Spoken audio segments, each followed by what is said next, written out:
In some quiet place inside you, a small child still waits for the kind of love that doesn't leave bruises on the heart.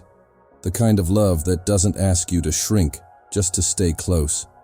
And maybe you've spent years trying to understand why your chest leans toward people who wound you, why your hands sewed themselves to stories that hurt, why your heart kept returning to doors that never fully opened. But before you judge that part of you, pause. Because none of this began in adulthood. It began in a room much smaller, with walls that held your first definitions of love. Imagine that room for a moment. Not the place itself, but the feeling it carried. A soft light that never quite reached the corners. A silence that hummed louder than any voice. Maybe a toy left dearest to you, worn at the edges because it had been your only companion when the world felt too large. Maybe a bed where you curled into yourself, learning to breathe quietly so no one would notice you were hurting. Maybe a door you closed slowly because you feared the sound of it might wake someone's anger. A child learns love not from words, but from experience. And perhaps you learned early that love was something you had to earn or endure. You learned that attention came with conditions, that affection had pauses long enough to feel like cold weather, that sometimes the people who were supposed to keep you safe were the same ones whose absence or sharpness carved an ache into your chest. So the child inside you did something brilliant to survive. They took the pain and renamed it love, because the heart would rather twist than break.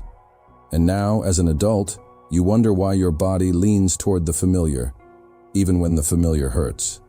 You wonder why you feel drawn to people who offer intensity instead of safety. Why tenderness scares you more than inconsistency. Why you stay where your heart cries softly at night. Why you keep choosing echoes of old wounds. But your inner child knows, because they remember. They remember how they stretched themselves to fit inside someone else's silence. They remember holding their breath, hoping someone would notice. They remember confusing unpredictability with passion, distance with mystery, criticism with care, tension with connection. They remember thinking, if I can make them love me, maybe I'll finally be enough. Children don't understand emotional neglect or emotional inconsistency. They only understand, this must be what love feels like. And so, without meaning to, that child kept the blueprint. They folded it carefully and handed it to you the moment you became old enough to fall in love. And that blueprint said, love is the thing that hurts, but you stay. Love is the thing that leaves, but you wait. Love is the voice that raises itself, but you listen. Love is the person who withdraws, but you try harder. The child inside you still thinks this is normal. And maybe you've wondered late at night why kindness makes you suspicious, why gentle people feel boring at first, why secure love feels too quiet, too calm, too unfamiliar, why someone treating you well feels like a language you never learned. Because your inner child was raised in emotional weather that taught them storms were home and sunny days were too rare to trust. But let's step back into that early scene for a moment. Imagine yourself standing in that childhood room, not as the child, but as the adult you are now. Look at the small version of you sitting on the edge of the bed, legs dangling, eyes holding more fear than any child should ever have learned to carry. What would you say to them? What tenderness would you offer? What truth would you whisper into their fragile heart? Would you tell them they deserved more? That none of it was their fault? That love was meant to feel warm, not sharp? That their worth doesn't depend on being perfect or pleasing or invisible? The child wouldn't argue. They would just look at you with wide, tired eyes, finally recognizing a face that doesn't demand anything in return. Because deep down, that child has been waiting for someone, you, to explain that the love they learned was not the love they deserved. And maybe this is the part you've never realized. You don't attach to people who hurt you because you're broken. You attach to them because the child inside you is still trying to rewrite the past, by choosing people who resemble the ones who wounded them, hoping, this time, maybe I'll be loved instead. It's not weakness, it's longing, it's memory, it's survival. That child inside you is not trying to ruin your life. They're trying to finish a story that began long before you had the power to shape its ending. But you do have that power now. You can walk back into that room, symbolically, quietly, gently, and sit beside that child. You can take their small hands in yours and let them feel the safety they never had. You can show them that love is not supposed to feel like waiting and worrying and wondering. You can become the adult they needed, the warmth they begged for, the presence they always deserved. And when you do that, slowly, softly, something changes. A new blueprint begins to form, one written not by fear or hunger or longing, but by truth. A truth that says, love doesn't have to hurt. You don't have to chase it. You don't have to shrink for it. And you no longer have to repeat the wounds that raised you. For now, just breathe. Just notice the child inside you. They've been trying to get your attention for years, and tonight, maybe for the first time, you heard them. There is a moment, quiet and almost invisible, when the past opens its mouth and speaks through your present choices. Most people never notice it. They simply say, I don't know why I'm like this, or I don't know why I fall for the same kind of people. But somewhere inside you, a softer truth has been whispering. You're not drawn to them because they're good for you. You're drawn to them because they feel familiar. Familiarity is a powerful thing. It doesn't ask permission. It doesn't ask if it hurts. It only asks, do you recognize me? And your inner child does. Long before you had language for any of this, your body learned a certain rhythm of love, the tone of footsteps in the hallway, the way someone's silence filled the air, the unpredictable rise and fall of a parent's mood, the sudden warmth followed by sudden cold, the feeling of waiting, always waiting, for affection to soften the room. Imagine that child again, sitting cross-legged on the floor, playing with something small and repetitive because it's easier than trying to understand the grown-ups around them. They learned to listen carefully. They learned to watch for signs. They learned to anticipate the subtle shifts in someone's voice so they could stay safe. And without knowing it, they memorized it all. Every disappointment, every moment of being overlooked, every attempt to earn love by being quiet, easy, helpful, invisible.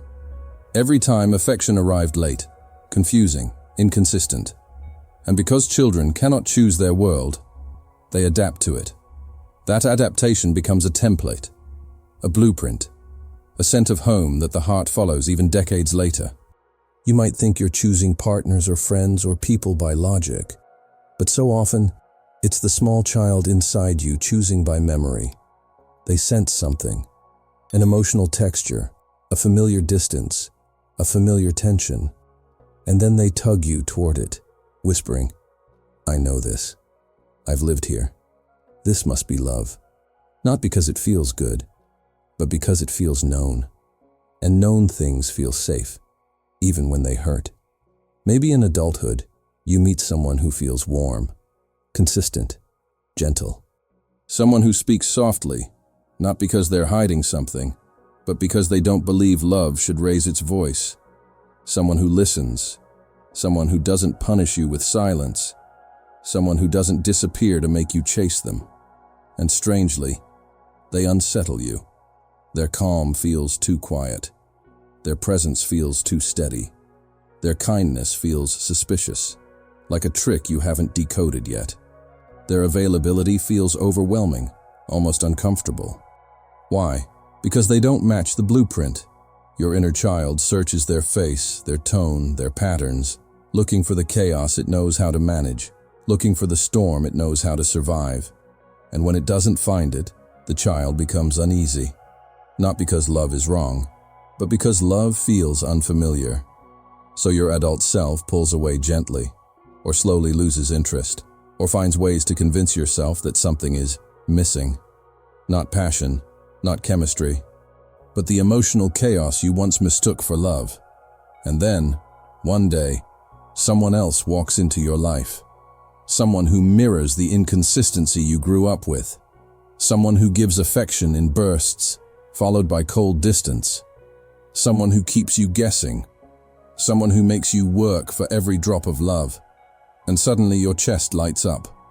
Not with joy, with recognition. Something in them feels like the past. Like home, even if home was painful. Like childhood, even if childhood was frightening. Like the very first version of love you were ever taught.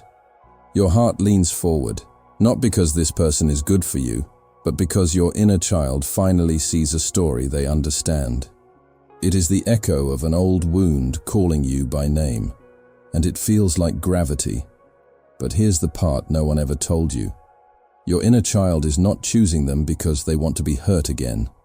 They're choosing them because they want the past to turn out differently this time. It's a longing for repair, a longing for redemption, a longing for the love they never received from the people who shaped them. They think, if I can make someone like this love me, maybe it will heal everything I couldn't fix back then. So every adult relationship becomes a reenactment. Not consciously, not intentionally, but emotionally. And suddenly you understand why you tolerated things that broke you. Why you stayed in places where your soul whispered, please go. Why you loved people who felt like roller coasters, thrilling, terrifying, unpredictable. Why your heart clung to people who offered affection with one hand and withdrawal with the other. You weren't choosing them with your adult mind. You were choosing them with the memory of a child who thought love was something you earned by suffering. The child remembers the ache of wanting love from someone who couldn't give it. And the adult keeps choosing people who echo that ache, hoping the ending will finally be different. But pain doesn't close old wounds. It deepens them. And maybe you've spent years thinking, why do I fall for these people? What's wrong with me?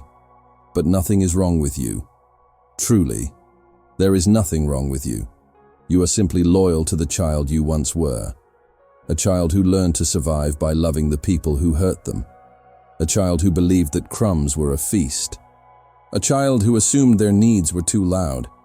A child who thought love was scarce and fragile. And that child still lives inside your ribs, still tugging at the adults in your life, still choosing with a trembling hope. Maybe this time, I'll finally be enough. But pause here. Take a slow breath. Feel the weight of that truth settle in your chest. Because this is the moment everything begins to shift. The people who hurt you now are not the ones your child self loved. They only carry the same emotional smell, the same unpredictability, the same distance, the same ache. And your child self follows it like a scent trail, straight back into old rooms, old patterns, old wounds. But you are not a child anymore. You are not powerless. You are not trapped in that early version of love. You have grown. You have language now. You have choice. You have the ability to step back, to pause, to see the pattern instead of repeating it blindly. And maybe, quietly, without force, you can begin to tell that inner child something they've never heard. We don't have to go back to the familiar. We don't have to chase people who don't stay. We don't have to prove our worth to anyone. We don't have to repeat old wounds to feel alive. But the child won't fully believe you yet. They will need you to show them, to hold them, to lead gently, softly, patiently. Because the echoes of childhood don't disappear in one conversation. They fade slowly as you offer yourself the kind of presence you once begged for. For now, simply notice the echo. Notice when your heart races toward what feels familiar. Notice when your body tenses around tenderness. Notice when love feels overwhelming, not because it's wrong, but because it's new. You are not failing. You are remembering. And remembering is the first step toward rewriting everything. There is a moment in every heart where pain becomes a habit, so familiar, so deeply stitched into your emotional skin that you stop noticing how heavy it feels. You don't wake up one day and say, I will confuse intensity with love. You simply grow into that pattern the way a tree grows around a fence, slowly, silently, shaping itself around whatever once confined it. And maybe you've never stopped to realize this, but your body remembers the emotional temperature of your childhood. It remembers what connection felt like. It remembers what distance felt like. It remembers what you had to do to feel seen, even for a second. And somewhere along the way, your nervous system learned that unpredictability wasn't just normal. It was exciting. It was proof that something was happening. It was life. So now, as an adult, when someone enters your life with softness, steady hands, steady presence, steady affection, your body doesn't interpret it as love. It interprets it as nothing, as emptiness, as boredom, as a quiet that scares you. Because the quiet of your childhood was often filled with waiting, with tension, with unspoken fear. But the chaos, that felt like movement, that felt like possibility, that felt like the closest thing to love you could find. Because love was never the warm blanket. It was the sudden gust of wind that made the blanket almost fall off your shoulders. Love was never the gentle voice. It was the raised one you worked so hard to avoid. Love was never the consistent presence. It was the unpredictable one that made your heartbeat race with hope and panic at the same time. No one tells children that love is supposed to be calm, so they grow into adults who chase storms. Think about the relationships that shook you the most, the ones that wrapped you in intensity so strong it felt like fire, the ones that made you feel alive in the beginning and hollow in the end. The ones where you kept waiting for the warmth that only came after long nights of cold. The ones that made you feel chosen one day and forgotten the next. The ones that left you replaying every moment, every word, every shift in tone, hoping you could fix what was never yours to fix. That intensity wasn't love. It was adrenaline. It was survival. It was the familiar ache of your inner child saying, "This is what connection feels like. I know this place. I've lived here before." Intensity is not intimacy. But when you grow up inside emotional hunger, intensity becomes the closest thing you understand. And so your heart learned to chase people who made you feel everything all at once. Fear, longing, desire, insecurity, hope. Not because they were right for you, but because the emotional roller coaster matched the one you rode as a child. The heart confuses recognition with destiny. It confuses survival with affection. It confuses chaos with passion. And you confuse the rise and fall of uncertainty with the rhythm of love. It makes sense.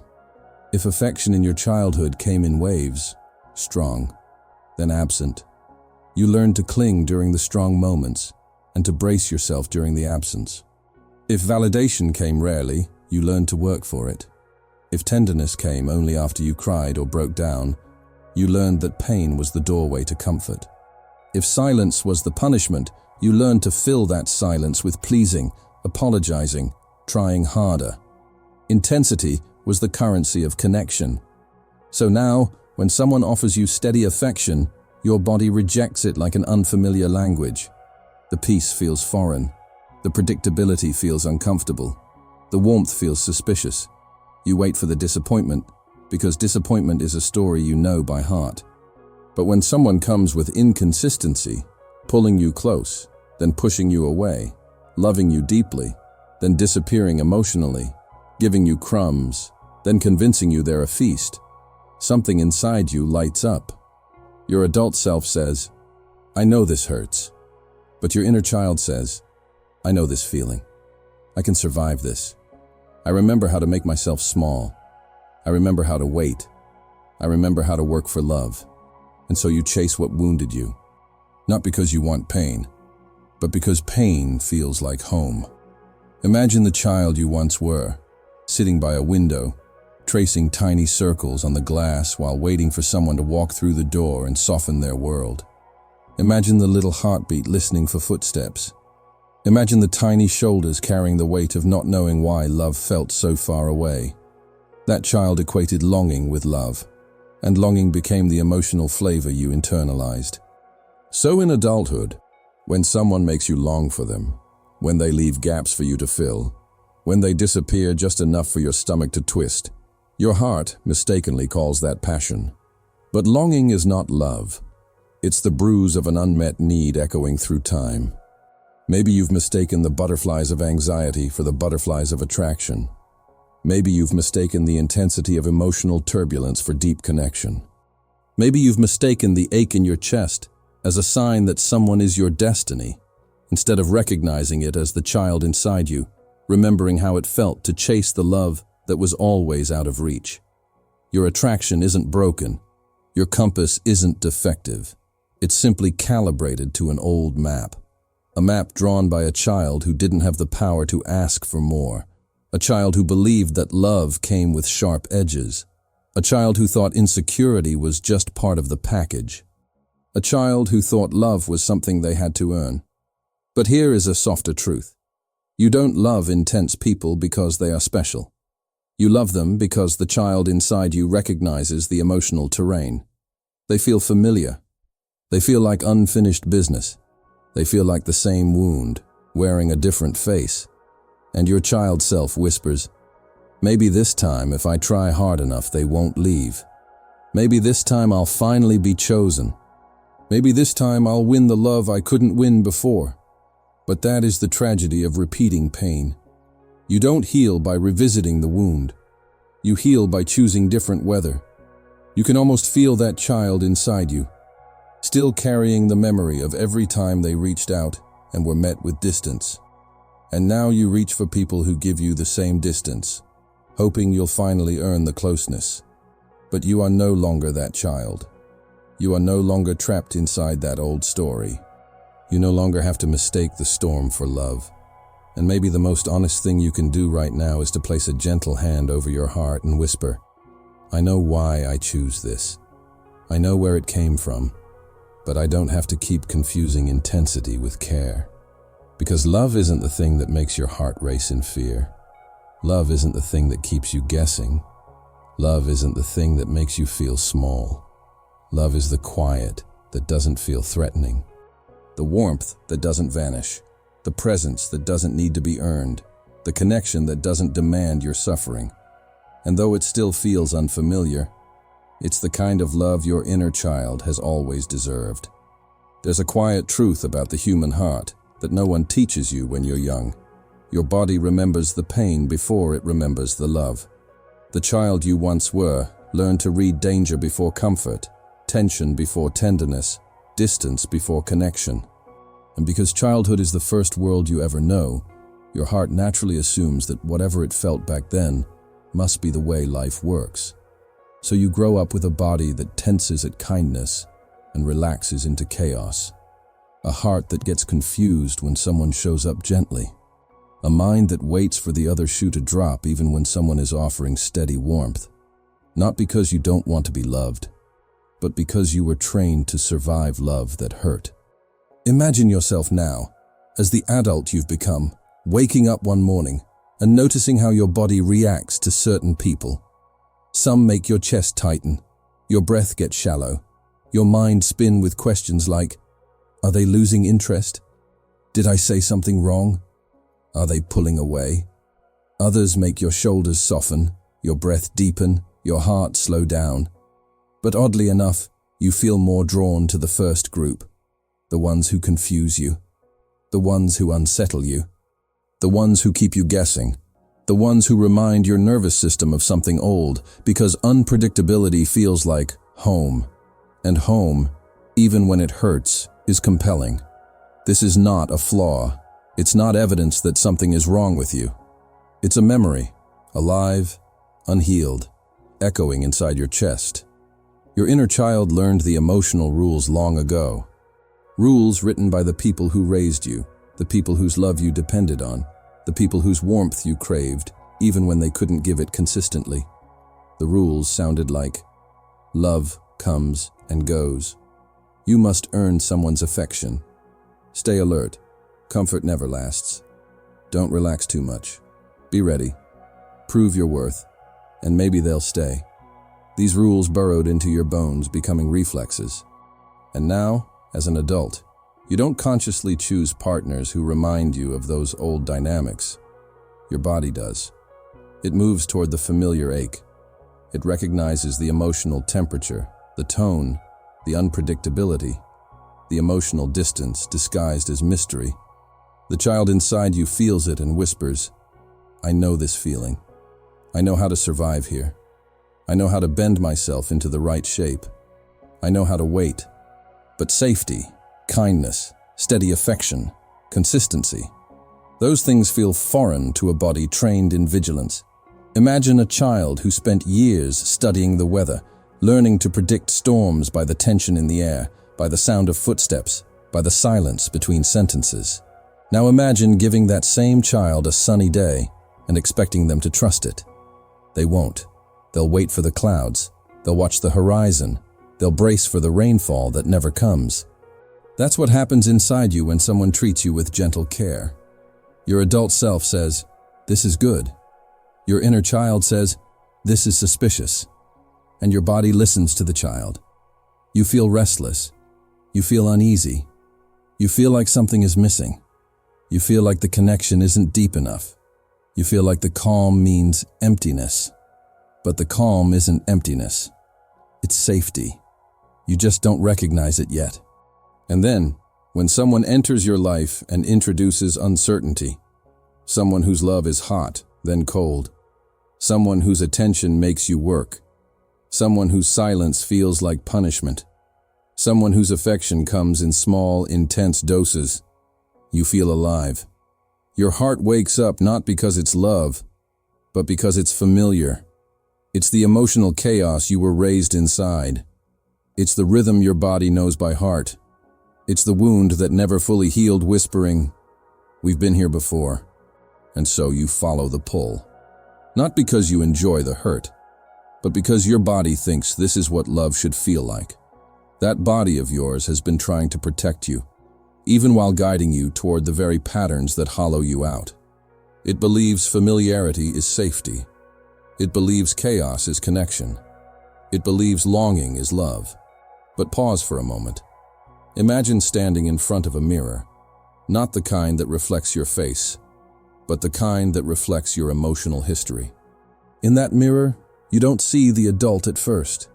You see the child, the tiny version of you who waited for love, the version who blamed themselves when love didn't come, the version who learned to shrink, to quiet down, to work harder, to be good, to stay hopeful even when the room was filled with sadness. That child didn't choose their lessons. They just absorbed them. And your adult self has been living with the inheritance. Now imagine reaching out to that child, slowly, gently, and placing your hand over their heart. Feel how fast it beats. Feel how tense their shoulders are. Feel how they expect you to pull away at any moment, because that's their normal. What if you whispered to them, "You don't have to brace for impact anymore. You don't have to read every silence like a threat. You don't have to chase people who hide. You don't have to earn your place in anyone's life." That child might look at you in disbelief, not because they don't want to believe it, but because no one ever said those words to them before. You learn to identify danger so well that safety feels wrong. You learn to anticipate abandonment so well that consistency feels uncomfortable. You learn to silence your needs so well that receiving love feels overwhelming. Your inner child shaped your reactions long before you had the power to understand them. And now your heart is caught between two worlds, the world you remember and the world you deserve. People who treat you badly activate the world you remember. People who treat you well activate the world you deserve. Of course your body is confused. Of course it hesitates. Of course it misreads signals and mistrusts comfort. Of course it clings to what wounds it. Your body is not betraying you. It's protecting you with outdated instructions. But you can rewrite those instructions, slowly, gently, tenderly. It begins with awareness, with naming the pattern, with breathing through the discomfort of healthy love, with noticing when your heart runs toward pain and asking, "Is this love? Or is this familiar?" You don't need to punish yourself for your patterns. They were created to keep you safe, but you can outgrow them. Your inner child doesn't need to guide your relationships anymore. You can guide them now. You can be the steady presence they never had. You can be the calm they always deserved. You can teach your body a new truth. Love is not supposed to feel like fear. Love is not supposed to feel like a test. Love is not supposed to feel like holding your breath. Love can be gentle. Love can be consistent. Love can be safe. You are allowed to learn a new emotional language, one your child self never had the chance to hear. There is a moment, quiet, almost sacred, when the adult you are finally turns around and sees the child who has been following you your entire life. Not the metaphorical child, not the poetic symbol, but the small, trembling version of you who learned how to survive in a world that didn't know how to love them properly. And in that moment, something inside you softens, because you finally understand. All the longing, all the choices, all the patterns, all the heartbreaks were never signs of weakness. They were signs of searching for a home you never had, searching for a warmth you never received, searching for the softness you were taught to live without.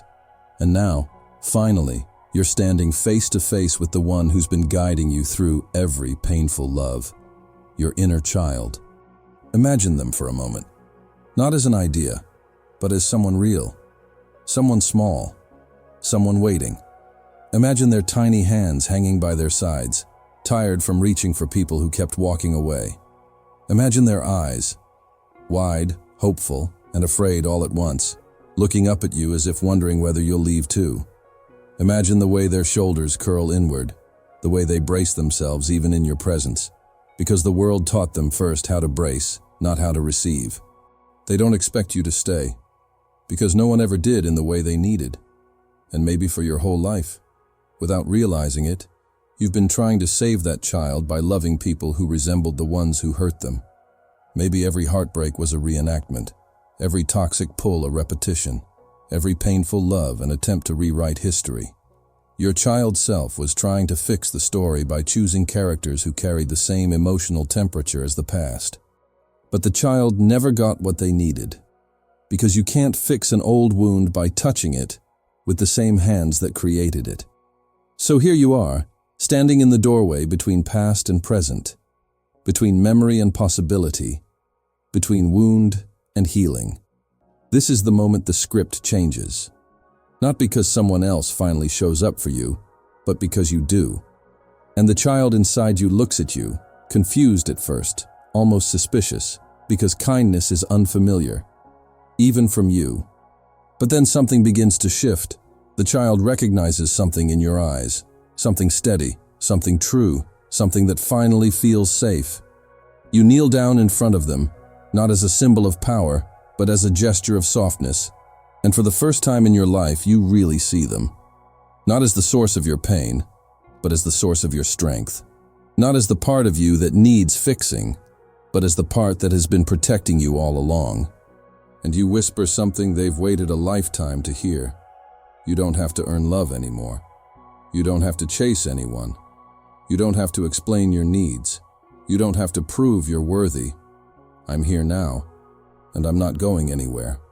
The child blinks, unsure, because their body has only ever known love that came with conditions. Love that required softness to be swallowed, tears to be hidden, needs to be silenced. Love that left marks invisible to everyone else, but heavy enough to shape every adult choice you made. But you repeat the words, slowly, gently, with a softness they've never heard before. You're safe with me, and something inside them breaks. But it's not the kind of breaking you fear. It's the breaking of tension, the breaking of old patterns, the breaking of a lifelong belief that love and pain are always tied together. They move a little closer. You don't rush them. You don't demand trust. You simply open your arms, not wide, not urgently, but quietly, and let them decide. And when they step into that space, it's like your entire life rearranges itself around that single gesture. Because in that small act, your inner child finally feeling held, you begin to understand something powerful. The love you've been seeking from others is the love you've been withholding from yourself. Not intentionally, not consciously, but you were waiting for someone else to repair a wound they didn't create, a wound only you could reach. The people who hurt you were reflections of your past, not the architects of your healing. You were drawn to them because your inner child believed they held the missing pieces, but they never did. You do. And now, holding that child, something inside you whispers a truth you never learned growing up. Love can be soft. Love can be steady. Love can be quiet without disappearing. Love can feel like breathing instead of bracing. And more importantly, love can come from within, not just through the hearts of those you chase. As you hold the child closer, you begin to feel the weight of everything they carried for you. The fear of abandonment, the shame of not being enough, the desperate longing for warmth, the confusion around affection, the instinct to chase love instead of receive it. You understand them now. You don't judge them. You don't blame them. You simply tell them, "You did the best you could. You kept us alive. You kept us hopeful. You kept us searching. And now it's my turn to take care of you." The child exhales, slowly, deeply, as if releasing a burden they've been holding since the first crack in their heart. And suddenly you realize that healing isn't about punishing yourself for the patterns you repeated. It's about forgiving the child who created them and helping them learn a new way. From this moment on, you don't have to love the people who hurt you. You don't have to chase what abandons you. You don't have to prove your worth to earn the affection you instinctively give away. You can choose differently, not by force, not by fear, but by understanding. Because now you know the truth. The child inside you wasn't trying to destroy your life. They were trying to finish a story that began long before you could protect yourself. And now, you can rewrite it. Gently, tenderly, patiently. You can teach that child what love actually feels like. You can show them what safety really means. You can walk them out of the old house filled with echoes and into a new place where warmth doesn't disappear and affection doesn't punish you. They don't need to chase anymore, and neither do you. Because healing isn't about finding someone who finally gives you what you missed. It's about becoming the one who finally gives it to yourself. And as you hold that child, your child, you realize something profound. This moment right here is the beginning of everything you've ever hoped to feel. There comes a moment, quiet as a breath, when the story you've carried your entire life finally loosens its grip. A moment when the echoes fade, when the past stops pulling so hard, when the child inside you no longer trembles at the thought of being seen. And maybe, just maybe, that moment is happening now. Because you've walked through memories most people never dare to touch. You've stood face to face with the wounds that shaped you. You've listened to the whispers of the child who waited decades to be heard. And for the first time, you didn't turn away. You stayed. You softened. You understood. Healing doesn't arrive loudly. It arrives like a small light under a closed door, gentle, patient, persistent. It arrives the moment you realize you don't need to chase love anymore. You don't need to earn it. You don't need to bleed for it. You only need to remember that there is a part of you, small, innocent, and hopeful, who has always deserved more than the pain they learned to call home. So take a slow breath now. Feel the weight in your chest shift. Feel the quiet warmth settling where old wounds used to ache. Feel the truth rising like a sunrise inside you. You can choose a different story. You can choose a gentler ending. You can choose a kind of love that doesn't disappear. And the child inside you, the one who waited for years in the dark, finally feels your presence, steady and unwavering. They know now that they're not alone. They know you see them. They know you're staying. Let this be the moment you walk forward, not from fear, but from softness. Not from longing, but from understanding. Not from habit, but from healing. If this journey touched something deep inside you, if you felt seen or understood or less alone, I invite you to support this work with a gentle super thanks. It helps this space continue to exist for those who need it. And if this video found you at the right time, consider subscribing. We're building a place for healing here, a soft corner of the internet where your inner child is always welcome. Tell me in the comments, from where in the world are you watching? I'd love to know where your inner child is healing from today.